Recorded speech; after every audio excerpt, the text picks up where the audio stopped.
Manfaatkan kesempatan ini makin lama makin maju, ntar ibu-ibu di sini nih. Ustaz di sini, ibu-ibu di sini nih. Assalamualaikum. Saking dekatnya. Jadi terasa Ustaz Danus makin dekat dengan kita ya. Jadi walaupun tidak hadir di sini, kedekatannya mudah-mudahan juga terasa. Ketika Ustaz Danus di sini mendoakan jamaah yang sedang konsultasi ataupun curhat, diaminkan juga walaupun jauh di sana ya. Insya Allah juga sama-sama kita berdoa dikabulkan doa yang kita panjatkan. Ibu, saya mau ada pantun, mau nggak? Ke pasar Senen bareng Pak Burhan. Diajak makan bakso urat. Janganlah kita berlebih-lebihan. Jika tidak mau merugi di akhirat. Cakep. Ini Pekalongan semangat sekali nih. Janganlah berlebih-lebihan. Betul Ustaz? Itu tema kita hari ini. Apapun kalau berlebih-lebihan, buruk akibatnya. Apapun. Makanan, misal makanan saja. Gula bagus, garam bagus secukupnya kalau masak ibu-ibu ya. Tapi kalau masaknya sayur sepanci, garamnya sekotak, bus. Berlebih-lebihan. Waduh, bahaya buat kesehatan juga. Dan tidak bisa dinikmati. Itu makanan, apalagi hal lain. Betul Ustaz? Iya, insya Allah seperti itu. Ya, silakan Ustaz. Bismillahirrahmanirrahim. Assalamualaikum warahmatullahi wabarakatuh. Tema kita janganlah berlebih-lebihan. Sebenarnya persoalannya bukan secara fisiknya, tapi adalah akibat dari berlebih-lebihannya sebenarnya. Jadi kalau secara fisik berlebihan sholatnya, boleh tambahan sholat sunnahnya. Berlebihan dari puasa wajib ditambahi dengan puasa sunnah. Umpamanya biasanya baca Quran, Arabnya ditambahi dengan baca tafsirnya. Nah, itu boleh sebenarnya. Secara fisiknya boleh. Tetapi jangan berlebih-lebihan, ini adalah hakikatnya. Jadi nanti pada waktu kita secara fisiknya kita sudah aplikasikan, sudah kita kerjakan, ada satu hal yang selalu menyusup di antara hati kita. Tugasnya setan itu biasanya ada di hati kita, yaitu apa? Kalau kita itu sudah mulai rajin tahajud, biasanya kita mulai mau pamer tahajudnya. Itulah tugasnya setan. Makanya setan itu ya bisa melihat kita jauh di sana. Itu maksudnya Allah di dalam Quran jauh di sana, melihat itu sebenarnya jauh di dalam hati kita yang kita tidak akan tampak. Setan itu tidak akan tampak bahwa dia itu menyusup di hati kita. Jauh, kelihatan jauh itu kita nggak bisa meraba maksudnya. Tapi memang tugas setan memang ditugasi oleh Allah untuk itu. Iya, kesalahan setan ada yang menggoda manusia. Iya, dia sudah berjanji sama Allah Ta'ala akan mengganggu anak cucu Adam itu. Dalam Quran sudah diceritakan. Nah, mengganggu itu bukan bukan seperti itu. Jadi mengganggu itu hatinya istilahnya. Jadi bukan secara fisiknya, jadi hatinya. Nah, pada waktu seseorang berlebih-lebihan dari sisi, mohon maaf ya, dari sisi ibadah, ini biasanya paling nggak kuat. Ya, yuk tahajud yuk, begini. Iya. Misal habis tahajud baru assalamualaikum, ambil handphone. Alhamdulillah sepertiga malam sudah kulewati. Gitu. Akhirnya sama semuanya ya.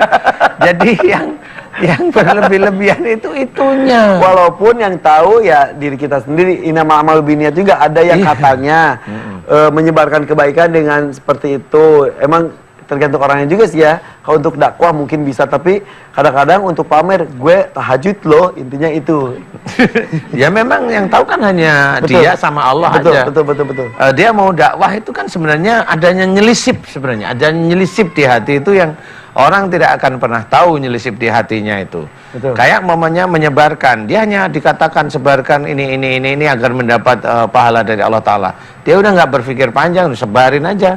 Yang disebarin salah juga nggak tahu, yang disebarin fitnah juga nggak tahu, sebarin aja semuanya. Nah, akhirnya dia termasuk nanti bagian dari orang-orang yang mengikuti pimpinannya yang masuk neraka biasanya begitu. Masuk neraka dulu, baru nanti kalau seorang muslim ya nanti pimpinannya keluar atau enggak keluar atau belum keluar atau nanti berapa ribu tahun keluar, ya ini baru ikut. Nah makanya kita belajar untuk lurus aja, yang ringan-ringan. Boleh berlebih-lebihan dari sisi fisiknya boleh, tetapi belajar untuk menahan nafsu kita untuk tidak dibicarakan. Tapi kalau kita misal kita baca status orang, alhamdulillah bisa tahajud, kita sebagai baca jangan yudih ria sombong, jangan gitu juga, berprasangka baik saja. Iya, takutnya dia emang niatnya baik, jadi kita yang nggak baik. Iya, itu ya Ustaz ya. Nah benar ini benar nih, kayaknya pengalaman pribadi juga.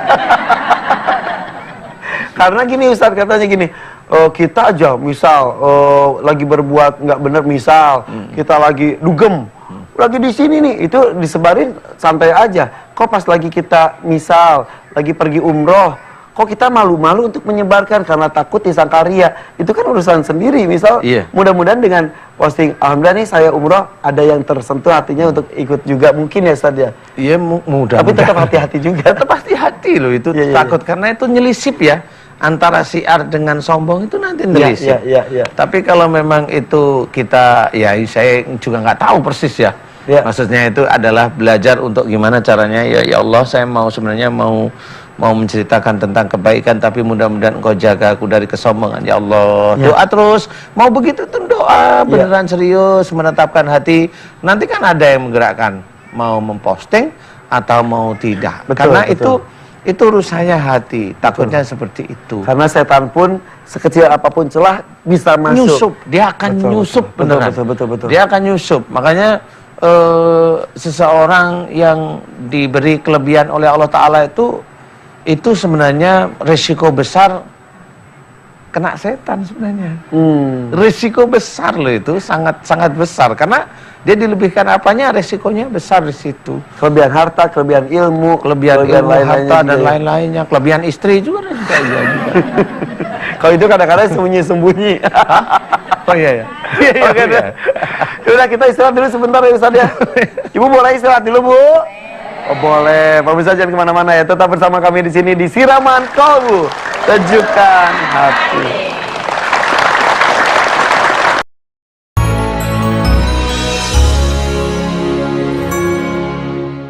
Nafsu ini setan. Nah, maksudnya Allah yang dicuci itu hatinya dulu, nafsunya dulu dengan membaca Quran. Nah, disinilah kadang-kadang orang nggak ngerti, jadi dibacain ayat. Nah, tadi ibu tadi ininya belum. Jadi harusnya membaca begini, oh tidak boleh begini. Membaca begini, oh kita tidak boleh begini. Oh yang harus kita kerjakan begini. Itulah maksudnya penyembuh penyakit di dalam dada. Jadi bukan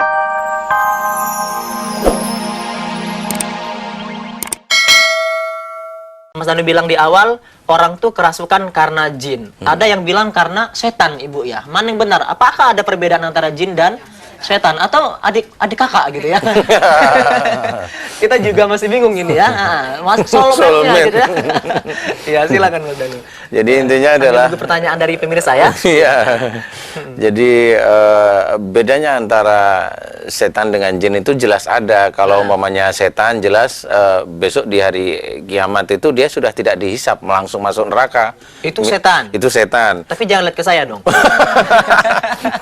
Kalau jin itu mirip seperti manusia ya, seperti dalam firman Allah Ta'ala diceritakan wa ma khalaqtul jinna wal insa illa liya'budun. Jadi yang artinya dan aku tidak ciptakan jin dan manusia kecuali untuk beribadah kepadaku. Nah ini berarti jin itu sebenarnya mirip-mirip kita sebenarnya. Walaupun dalam penciptaannya jin dengan setan itu sama dari api. Tapi beda karakter beda. Yang satu yang setan itu tanpa ibadah, yang jinnya tetap disuruh seperti kita manusia untuk ibadah. Nah jin ini mirip seperti manusia, momennya kalau kita kesinggung ya marah. Kalau setan itu di mana-mana, di dalam hati kita ada setan. Contoh mamanya kalau sifat marah itu sifatnya setan, kan gitu banyak sekali ceritakan. Nah kita marah ndak. Tapi kalau ibunya yang bilang dasar lu anak setan itu gimana? Ibunya berarti? Ibunya. Jadi intinya adalah setan itu ada di mana-mana, termasuk di dalam diri kita sendiri. Jadi itu yang harus kita taklukkan, Kemudian kita harus menyadari jin ini mirip seperti manusia. Dia marah juga bisa. kadang juga mirip lah. Kayak mamanya saya ditegur, bukan saya ya, mamanya orang lain ditegur kasar, mukul kayak ini. Ya mirip-mirip seperti itu. Cuma kalau jin nggak bisa mukul, dia masukin ke tubuh orang. Dan itu yang disebut dengan kerasukan tadi. Dan itu salah satu disebut dengan kesurupan ya. Cuma satu kuncinya, kesurupan itu tidak akan terjadi kecuali atas izin Allah. La haula wala quwata illa billah. Jadi kesurupan ini tetap ada izin Allah sehingga terjadi. Kalau Allah tidak mengizinkan, tidak akan mungkin terjadi. Baik Ustadz, kita terima telepon Ustadz ya. Nah, jangan melamun Ibu nanti. Saya ingin bertanya kepada Pak Ustadz tentang perbedaan dari 3 kata yang sering kita dengar seperti syaiton, jin, dan juga iblis, Pak Ustadz. Kalau judulnya Syakira kan bisikan iblis ya. Nah ini dari 3 geng ini bedanya apa sih Pak Ustadz? Mereka ngegeng apa gimana sih dalam penjelasan agama Pak Ustadz? Jadi memang yang diciptakan oleh Allah Ta'ala yang pertama kali ya memang iblis istilahnya. Jadi rajanya. Kemudian setan itu yang diciptakan tiap kali ada orang selalu diciptakan terus menerus, setan itu terus diciptakan oleh Allah Ta'ala, memang dia memang menggoda istilahnya. Nah, kemudian kalau jin itu turunannya, jadi turunannya itu maksudnya itu ya sama seperti diciptakan dari api, tapi dia turunan yang langsung bersentuhan langsung dengan manusia, bersentuhan langsung dengan manusia. Karena kalau yang namanya setan itu bisa aja beberapa ulama juga mensiratkan bahwa itu nafsu, setan itu nafsu yang tidak tampak istilahnya. Jadi hanya keinginan untuk berpikir negatif itu setan, keinginan untuk mencuri itu setan, keinginan untuk membunuh itu setan, keinginan negatif, Nafsu. keinginan untuk melakukan sesuatu yang dilarang agama itu dianggap oleh sebagian ulama itu setan. Memang setan itu nyata, ya nyata, karena kalau itu sudah jadi nafsu, menjadi pikiran seseorang, itu nyata sebenarnya. Jadi bukan nyata dalam bentuk setan itu ada wujudnya, bukan seperti itu. Karena kalau kita manusia tidak akan bersentuhan kecuali Nabi Adam. Kalau Nabi Adam bersentuhan karena memang pada waktu itu di sana tergoda dengan setan yang wujudnya nyata. Nah, membisikkan, ya di situ wujudnya nyata, membisikkan sehingga memakan buah. Seperti itu normal aja, seperti itu normal aja. Walaupun beliau diciptakan karena memang sifatnya manusia, hampir semua manusia sama, tergoda oleh bisikan, ya akhirnya diturunkan oleh Allah Ta'ala. Skenario itu memang Allah sudah paham, sangat paham, makanya diturunkan manusia di bumi ini. Berikutnya adalah bagaimana dengan fenomena tampilnya jin di banyak channel YouTube. Kesannya seperti mereka bukan lagi makhluk gaib. Bagaimana menurut Ustaz? Iya, sebenarnya yang harus diperhatikan oleh orang siapapun sebenarnya gini, gaib itu ada 2, gaib idofi sama gaib hakiki. Gaib idofi itu kayak mamanya zamannya Rasul tidak ada pesawat terbang, sekarang sudah ada, itu idofi. Gaib itu sesuatu yang belum ada pada waktu itu, ada di berikutnya, itu idofi. Kemudian yang hakiki, gaib hakiki itu apa? Gaib hakiki itu Allah, itu gaib hakiki, manusia nggak akan sampai. Kemudian surga neraka itu gaib hakiki. Kemudian malaikat itu gaib hakiki bagi hampir semua orang. Tapi ya kecuali Nabi Rasul itu beda. Nah inilah yang harus dibedakan. Jadi gaib hakiki bagi orang, tapi gaib hakiki belum tentu bagi Rasul. Contoh, ya contoh aja, kita membuka diri. Pada waktu Rasulullah perang Badar, Allah menurunkan, jelas sekali di dalam Al-Quran, Allah menurunkan para malaikat untuk membantu Rasulullah. Dan musuhnya melihat malaikat itu temannya Rasul, itu melihat. Padahal itu gaib hakiki. Tetapi atas izin Allah, para sahabat Rasul yang berperang itu tahu itu malaikat.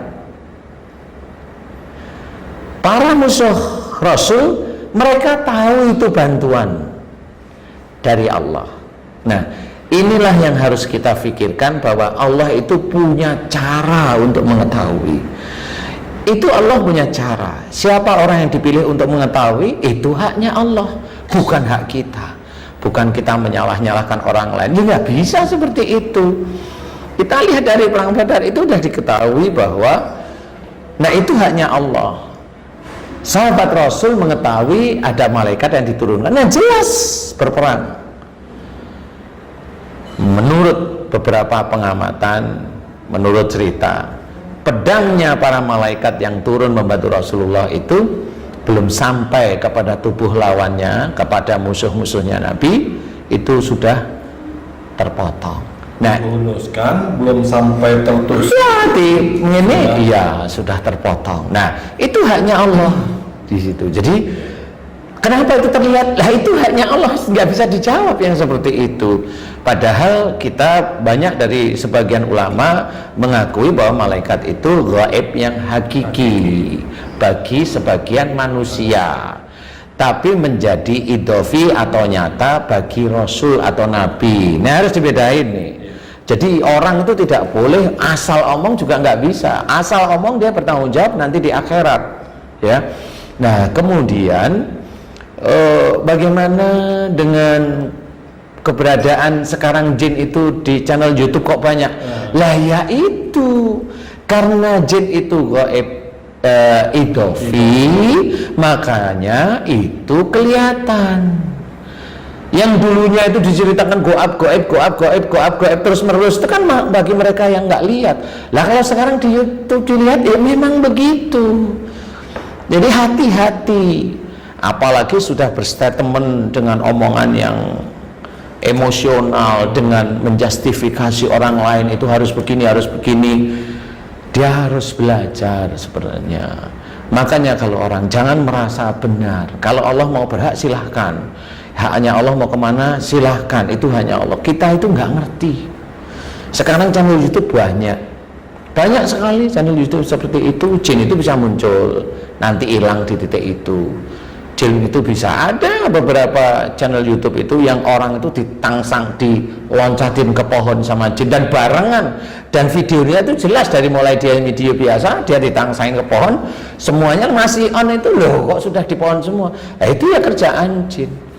Nah itulah gaib idofi yang sebenarnya manusia itu masih bisa diizinkan. Kenapa? Itu bersinggungan dengan manusia. Tidak akan aku ciptakan jin dan manusia kecuali beribadah kepada diriku, itu kata Allah. Jadi sebenarnya jin dan manusia itu berdekatan. Cuma memang ada orang yang tidak atau belum diizinkan oleh Allah Ta'ala melihat jin, itu hanya Allah. Sama seperti orang terlahir normal seperti kita, tapi kan ada orang yang terlahir cacat. Kalau ada orang yang bisa melihat jin, kita benci, kita ngomong yang nggak karu-karuan. Lah kalau orang yang terlahir cacat itu mau diapain? Kan orang yang begitu juga akan bilang, lah kalau cacat itu kan kasihan. Lah kenapa kalau kamu itu lihat teman-teman yang lain itu kok kamu nggak kasihan, kok kamu itu malah maki-maki, kamu itu omong yang kasar.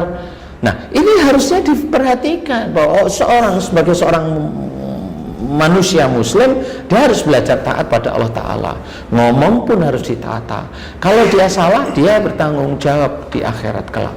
Kalau dia merasa benar, dia akan bertanggung jawab di akhirat kelak.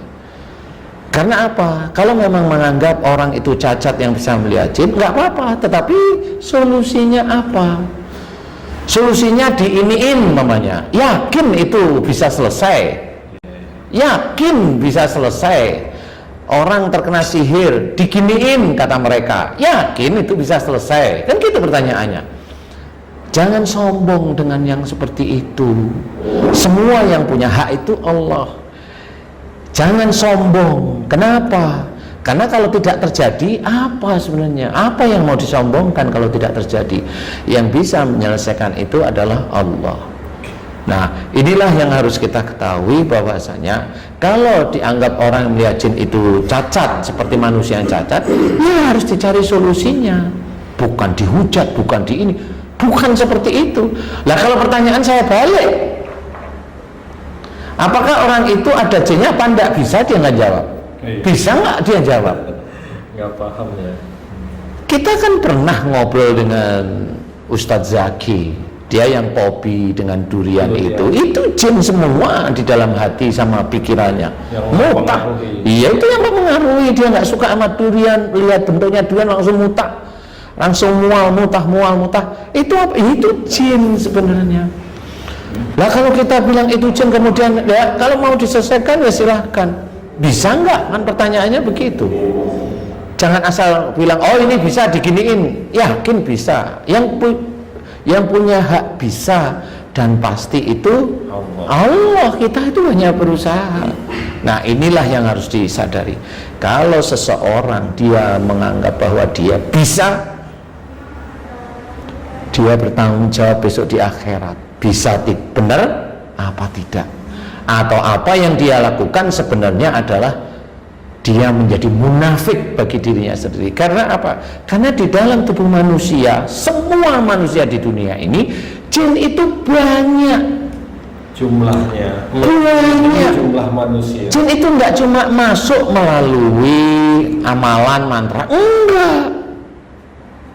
Jin itu bisa masuk melalui emosi, marah, sedih yang berkepanjangan, nafsu yang berkeinginan, marah. Coba kalau ada teman-teman kita, saya bilang teman-teman kita, dia mau mengeluarkan jin, dia maki-maki jin, itu marah, itu jin itu masuk.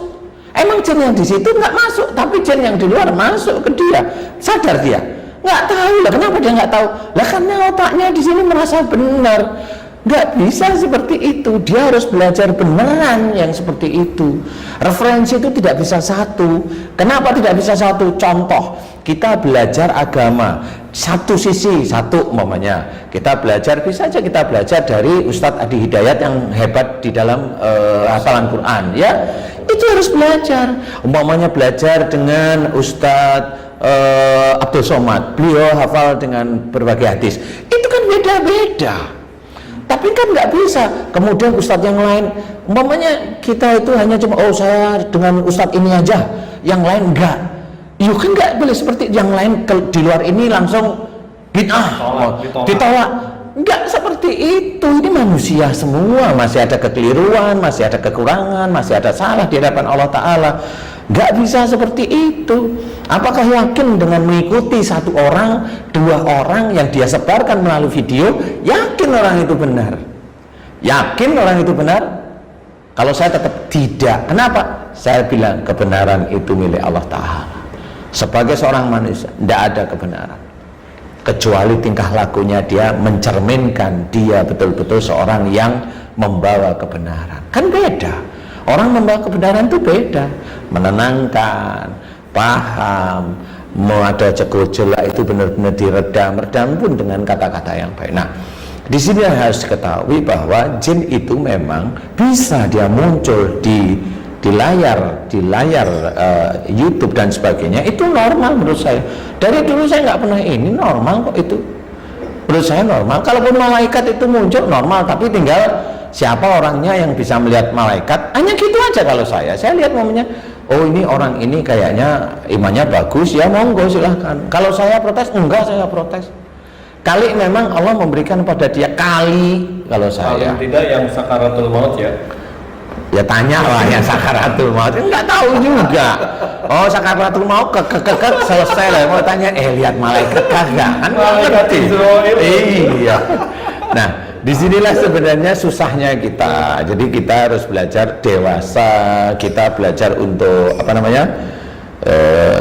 untuk memahami bahwa ilmu itu harus dikaji terus menerus. Orang kan tidak pernah tahu kenapa orang bisa sakit. Coba orang berpikir enggak, orang yang katanya dia itu enggak ada jin atau katanya dia bersih. Kalau saya jawab jujur nih bagi guys nih, sedulur dan sebagainya, kalau saya jawab jujur, orang yang sakit ini jujur saya jawab, sebenarnya orang tersebut itu ada jin di titik sakit. Di titik sakit itu ada jin. Nah, jin yang mana di titik sakit itu? Jin di titik sakit itu adalah dia masuk dulu, dia melakukan perilaku yang salah, keluar dari jalur agama, keluar dari jalur syariat, keluar dari jalur sunnah Rasulullah, sehingga kesalahan itu bertumpuk dan jin itu masuk di titik itu. Salah satunya adalah kenapa saya menjawab kalau seseorang itu sakit di punggung bagian bawah di tulang ekor, di daerah-daerah dekat situ, itu selalu hampir sama, menyimpan, marah, dengan tinggal umur. Kalau umur di bawah 45 dengan orang tua, kalau umur di atas 45 dengan pasangan. Kenapa itu seperti itu? Karena memang jinnya itu di titik itu, dia gerombolnya. Nah, di titik itulah sebenarnya mereka tidak akan pernah paham. Saya cerita sekarang, itu jin. Tadi kan Ini belum selesai.